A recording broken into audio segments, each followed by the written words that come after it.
በቀጣዮቹ 10 ቀናት በሀገሪቱ የበልግ ሰብል አብቃይ አካባቢዎች የዝናብ መጠን ስርጭት በከፍተኛ ሁኔታ እየተስፋፋና እየተጠናከረ እንደሚሄድ የኢትዮጵያ ሜትሮሎጂ ኢንስቲትዩት አስታውቋል። የኢንስቲትዩቱ ምክትል ዋና ዳይሬክተር ዶክተር አሳምነው ተሾመ እንደገለጹት ለዝናብ መፈጠር ምቹ የሆኑ የሜትሮሎጂ ገጽታዎች ይበልጥ እየተጠናከሩ መሆናቸውን የትንበያ መረጃዎች ያመለክታሉ ብለዋል። የዝናብ ስርጭቱ በተለይም ደቡብና ደቡብ ምስራቅ ኢትዮጵያ፣ የስምጥ ሸለቆ፣ የመካከለኛው የደቡብ ምዕራብ የሀገሪቱ ክፍሎች እንዲሁም ምስራቅና ሰሜን ምስራቅ አካባቢዎች እንደሚሸፍን ታውቋል። በእነዚህ አካባቢዎች ከመደበኛ በላይ ዝናብ የሚጠበቅ ሲሆን አልፎ አልፎ ከባድ ዝናብ ሊኖር እንደሚችል ተነግሯል። ይህም ለበልግ አርሶ አደሮች ለማሳ ዝግጅት ለዘር ስራ ከፍተኛ አስተዋጽኦ እንደሚኖረው ተነግሯል። በተጨማሪም በሚቀጥሉት 10 ቀናት የገጸ ምድር ውሃ መጠን በተለያዩ ተፋሰሶች ላይ እንደሚጨምር የተገለጸ ሲሆን በተለይም ኦሞ፣ ጊቤ፣ ስምጥ ሸለቆ፣ አዋሽ፣ አባይ፣ ገናሌ፣ ዳቦና ዋቤ ሸበሌ ተፋሰሶች የተሻለ እርጥበት እንደሚያገኙ ይጠበቃል። በሌላ በኩል በአንዳንድ የሀገሪቱ ክፍሎች ከፍተኛ የቀን ሙቀት እንደሚቀጥልም ተጠቁመዋል። በዚህም በጋምቤላ፣ አፋር፣ ሶማሊያ፣ ቤንሻንጉል ጉሙዝ፣ ምዕራብ አማራ አካባቢዎች የቀኑ ከፍተኛ ሙቀት እስከ 37.2 ዲግሪ ሴልሺየስ ሊደርስ እንደሚችል የትንበያ መረጃዎች አሳይተዋል።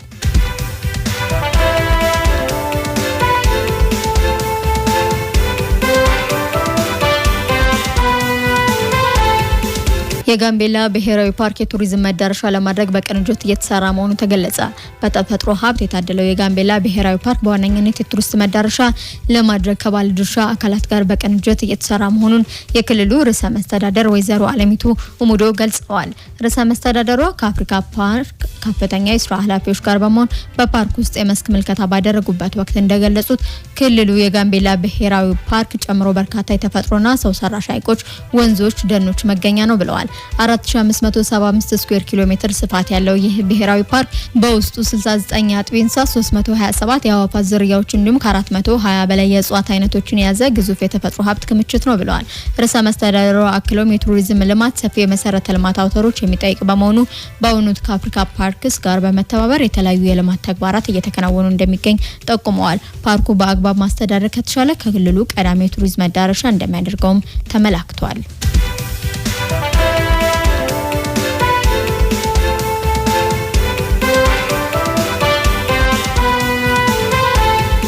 በወላይታ ዞን ለሚከሰቱ የትራፊክ አደጋዎች 80% መንስኤው የአሽከርካሪዎች የብቃት ችግር መሆኑ ተገለጸ። በወላይታ ዞን ለሚከሰቱ የትራፊክ አደጋዎች 80% የሚሆነው መንስኤ የአሽከርካሪዎች የብቃት ችግር መሆኑ ተገልጿል። የክልሉ አቅም ግንባታ ፖሊሲ ጥናት ኢንስቲትዩት ከወላይታ ሶዶ ዩኒቨርሲቲ ጋር በመተባበር ባካሄደው ጥናት በዞኑ ለሚከሰቱ አደጋዎች ዋነኛ ምክንያት የአሽከርካሪዎች ብቃት ማነስ መሆኑን አረጋግጧል። የኢንስቲትዩቱ ዋና ዳይሬክተር ፕሮፌሰር ታከለ ታደሰ እንደገለጹት የትራፊክ አደጋ በዓለም አቀፍ ደረጃ ከወባ በሽታ ቀጥሎ በገዳይነቱ ሁለተኛ ደረጃ ላይ ይገኛል። በተለይም በኢትዮጵያ በትራፊክ አደጋ ህይወታቸው ከሚያጡ ዜጎች መካከል 60% አምራች የሆነው እድሜው ከ15 እስከ 59 ዓመት የሚገኝ የህብረተሰብ ክፍል መሆኑን አሳሳቢነቱን ይበልጥ እንደሚጨምር ገልጸዋል። የጥናቱ ውጤት ተከትሎ አስተያየታቸውን የሰጡት የክልሉ ፖሊስ ኮሚሽን ምክትል ኮሚሽነር ኮማንደር ጉራማይሌ ጉርአ በአንዳንድ የአሽከርካሪ ማሰልጠኛ ተቋማት ዘንድ ብቁ አሽከርካሪን ከማፍራት አንጻር ሰፊ ክፍተት መኖሩን ጠቁመዋል። በመሆኑም የክትትልና የቁጥጥር ስራው መጠናከር እንዳለበትና የትራፊክ ፖሊሶችም ህግን ለማስከበር በቁርጠኝነት መስራት እንደሚገባቸው አሳስበዋል። ኢንስቲትዩቱ በቀጣይ በሌሎች 12 ዞኖችና በ3 ሪጅን ፖሊስ ከተማ አስተዳደሮች ተመሳሳይ ጥናቶችን በማካሄድ አደጋውን ለመከላከል የሚያስችል ስራ በአጽንኦት እንደሚሰራ ዳይሬክተሩ አስታውቀዋል።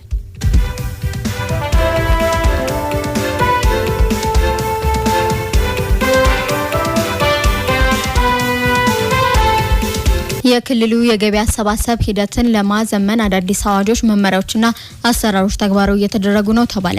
የአማራ ክልል ገቢዎች ቢሮ በበጀት ዓመቱ 103 ቢሊዮን ብር ገቢ ለመሰብሰብ አቅዶ እየሰራ መሆኑን ገልጿል። እቅዱ ለማሳካትና የአሰራር ማሻሻያዎችን ተግባራዊ ለማድረግ ከሰሜን ሸዋ ዞን፣ ከምስራቅ ጎጃም ዞን፣ ከደብረ ማርቆስና ከደብረ ብርሃን ከተማ አስተዳደር ለተውጣጡ በየደረጃው ለሚገኙ መሪዎችና ባለሙያዎች የክልሉ ገቢዎች ቢሮ በደብረ ብርሃን ከተማ ስልጠና ሰጥቷል። የአማራ ክልል ገቢዎች ቢሮ ኃላፊ ዶክተር መንገሻ ፋንታው እንደገለጹት ግብር መክፈል ለሀገር እድገት መሰረት ይጥላል ብለዋል። የክልሉ ገቢ አሰባሰብ ሂደት ለማሳለጥ አዳዲስ አዋጆች፣ መመሪያዎችና አሰራሮች ተግባራዊ እየተደረጉ መሆኑን ጠቁመዋል። የተሰጠው ስልጠና እነዚህ አዳዲስ ደንቦችን በውጤታማነት ለማስፈጸም ያለመ መሆኑንም ገልጸዋል። በበጀት ዓመቱ ለመሰብሰብ ከታቀደው 103 ቢሊዮን ብር ውስጥም እስካሁን 50% በላይ ማሳካት ተችሏል ነው ያሉት። በአማራ ክልል የሚገኙ ከ2300 በላይ የገቢ ሰብሳቢ መስሪያ ቤት ሰራተኞች በዚሁ ተግባር ላይ ስልጠና መውሰዳቸውም ተመላክቷል። የደብረ ብርሃን ከተማ አስተዳደር ተቀዳሚ ምክትል ከንቲባ በድሉ ውብሸት የሸዋ ቀጠና ጥንታዊ ግብር አከፋፋይ ታሪክ ያለው መሆኑን ገልጸው ከተማው ፈጣን እድገት እንድታስመዘግብ የገቢ ተቋማት ሚና ከፍተኛ መሆኑን ተናግረዋል። የኢንዱስትሪ መስፋፋት ለገቢ አቅም እድገት ያለውን ፋይዳ አንስተዋል። በተለይም በሰሜን ሸዋ ዞን አንሳሮ ወረዳ የሚገኘው የለሚ ሲሚንቶ ፋብሪካ እንደ ምሳሌ በመጥቀስ ከወረዳው ብቻ 1.1 ቢሊዮን ብር ለመሰብሰብ ግብ ተቀምጦ እየተሰራ መሆኑንም ገልጸዋል።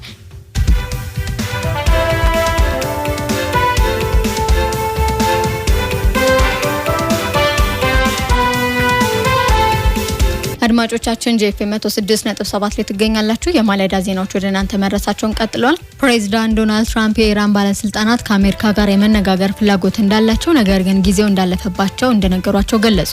ፕሬዝዳንት ትራምፕ በማህበራዊ ገጻቸው ላይ ባሰፈሩት መልእክት የኢራን ወሳኝ ተቋማትና መሪዎች መመታታቸውን ጠቅሰው ለንግግሩ ጊዜው እንዳለፈ ጽፈዋል። የአየር መከላከያቸው፣ የአየርና የባህር ኃይላቸው እንዲሁም አመራራቸውን በሙሉ የሉም ሲሉ ፕሬዝዳንቱም አጋርተዋል። ፕሬዝዳንቱ ይህንን ጽሑፍ በዋሽንግተን ፖስት ላይ ከወጣው የትራምፕ መሪ መወለድ በሚል ርዕስ ከወጣው ጽሑፍ ሊንክ ጋር አያይዘው ነው ያሰፈሩት። እነሱ መነጋገር ፈልገው ነበር፣ እኔ ግን በጣም ዘገየ ያልኳቸው ሲሉም አጋርተዋል።